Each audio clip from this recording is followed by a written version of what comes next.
So I'm afraid. Right now, on this stage, I feel fear.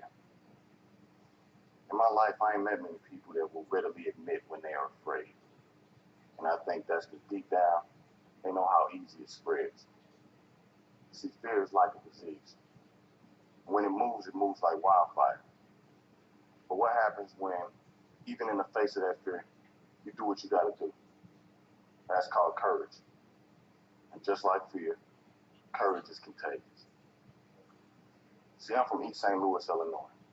That's a small city across the Mississippi River from St. Louis, Missouri. I have lived in and around St. Louis my entire life. When Michael Brown Jr., an unarmed teenager, was gunned down by police in 2014 in Ferguson, Missouri, another suburb, but north of St. Louis, I remember thinking, he ain't the first, and he won't be the last young kid to lose his life to law enforcement. But see, his death was different. When Mike was killed, I remember the powers that be trying to use fear as a weapon. The police response to a community in mourning was to use force to impose fear. Fear of militarized police, imprisonment, fines. The media even tried to make us afraid of each other by the way they spun the story. And all of these things have worked in the past. But like I said, this time it was different. Michael Brown's death and the subsequent treatment of the community led to a string of protests in and around Ferguson and St. Louis. When I got out to those protests about the 4th or 5th day, it was not out of courage. It was out of guilt. See, I'm black. I don't know if y'all noticed that. But I couldn't sit in St. Louis, minutes away from Ferguson, and not go see. So I got out my ass to go check it out. When I got out there, I found something surprising. I found anger. There was a lot of that. But what I found more of was love. People with love for themselves, love for their community. And it was beautiful. Till the police showed up.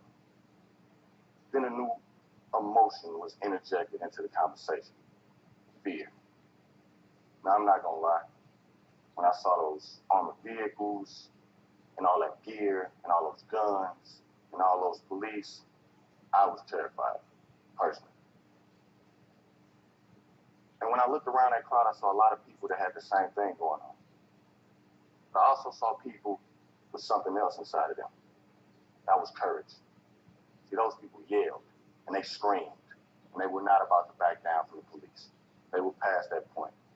And then I could feel something in me changing. So I yelled and I screamed. Then I noticed that everybody around me was doing the same thing. And there was nothing like that feeling. So I decided I wanted to do something more. So I went on my thought, say I'm an artist. I make shit. So I started making things specific to the protest. Things that would be weapons in the spiritual war. Things that would give people voice. And things that would fortify them for the road ahead. I did a project where I took pictures of the hands of protesters and put them up and down the boarded up buildings and community shops. My goal was to raise awareness and to raise the morale. And I think for a minute, at least, it did just that. Then I thought, I want to uplift the stories of these people I was watching being courageous in the moment.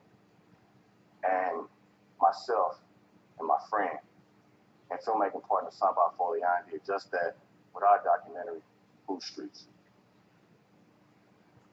I kind of became a conduit for all of this courage that was given to me.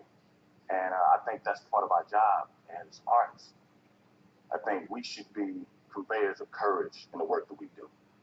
And I think that we are the wall between the normal folks and the people that use their power to spread fear and hate, especially in times like these.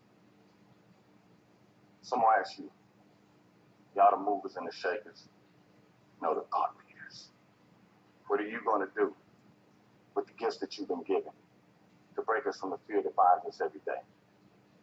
Because see, I'm afraid every day. I can't remember a time when I wasn't. But once I figured out the fear was not putting me to cripple me, it was there to protect me Once I figured out how to use that fear, I found my power.